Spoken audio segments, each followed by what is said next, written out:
Joining me now is Congressman Bobby Scott from Virginia and Shannon Watts, founder of Moms Demand Action, a gun safety advocacy group. I want to thank both of you for being here. I frankly wish I didn't have to have this conversation with both of you this evening, but it's an important one to have. Congressman, I'd like to start with you. We are on the eve of Thanksgiving, a holiday traditionally bringing families together. How is your community doing after this tragedy? Well, we're surviving. We've had many tragedies in Virginia, starting with Virginia Tech, recently University of Virginia, obviously Virginia Beach a few years ago. So we'll be resilient. But these things happen far too often. I've been in contact with the mayor, the Department of Justice, and the Department of Homeland Security. They have victim counseling services. The ATF has been helping on the investigation. So we've been, and Walmart is providing counseling not only for the direct victims, but for all of their associates. So we're doing the best we can. It's obviously a very difficult time right here the day before Thanksgiving. I do want to hear from both of you on the following. President Biden releasing a statement today saying he signed the most significant gun reform in a generation, but that is not nearly enough. We must take greater action. Congressman, what is that greater action that Biden is speaking of? Well, the action we took was a step in the right direction, but it was very woefully inadequate. We formed a gun safety task force in the House right after Sandy Hook.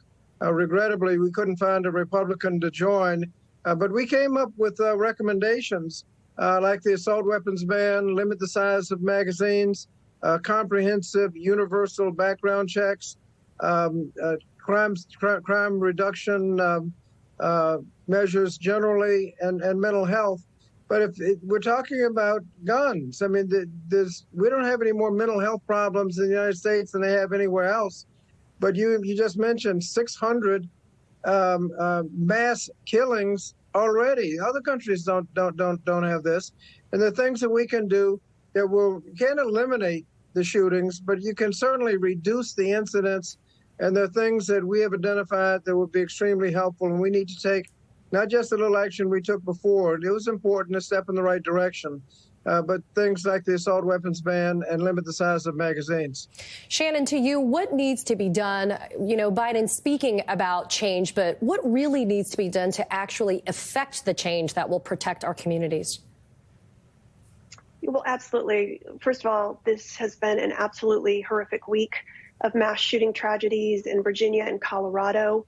But we can't lose sight of the fact that there's also 110 Americans who are shot and killed every single day in this country. Mass shooting upon mass shooting, if you divide that by 4.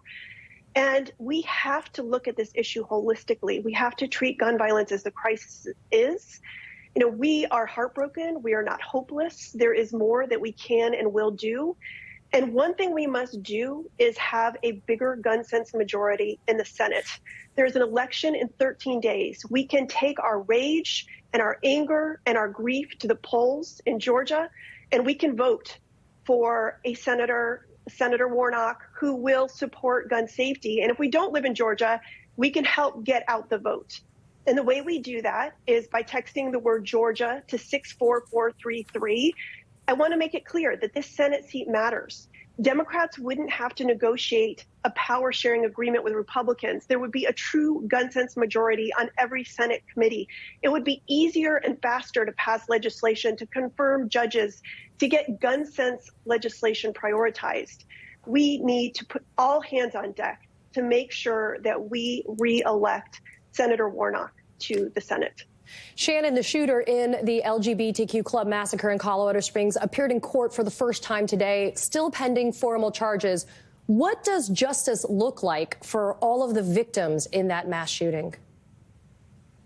Well, sadly, there is no justice at this point. There's only accountability. And we have to hold killers accountable, clearly. But these are preventable instances of gun violence, of tragedies that should never happen in the first place. We can keep guns out of the hands of dangerous people. There's a red flag law in Colorado. We know that Colorado Springs is in El Paso County, which is conservative. We know the sheriff there has not supported red flag laws. Colorado has some of the lowest usage of the red flag laws of the states that have them. And look, it's a tool in the toolbox. If you don't take it out, it can't work. So thankfully, President Biden and Vice President Harris passed the Bipartisan Safer Communities Act this summer. That gives money to incentivize and implement red flag laws. We need states like Virginia and Colorado and all of the other states, there are about 19 now, that have red flag laws to use that money to make sure those laws are being used, but also to encourage other states to pass these laws. But ultimately, we're all only as safe as the closest state with the weakest gun law. We need a Senate that has a gun sense majority that can pass laws like red flag laws, like an assault weapons ban, like background checks, that will make all Americans safe. Congressman, to Shannon's point, if we can't get something done on a federal level, let's look at the states.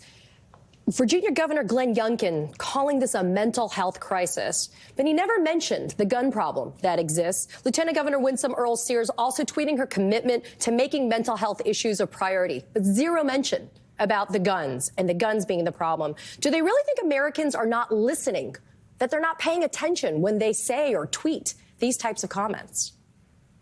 Well, you mentioned 600 mass shootings. In addition to that, you've got shootings that are not mass shootings. We have a serious problem, and the gun problem, the gun shootings in America are not a result of any kind of a super mental health problem in the United States.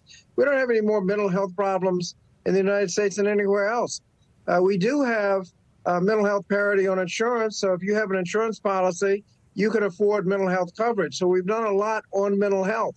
But the fact of the matter is that problem in the United States is unique. There are no countries with these kinds of shootings every day, mass shootings, tens of thousands of people killed by firearms every year.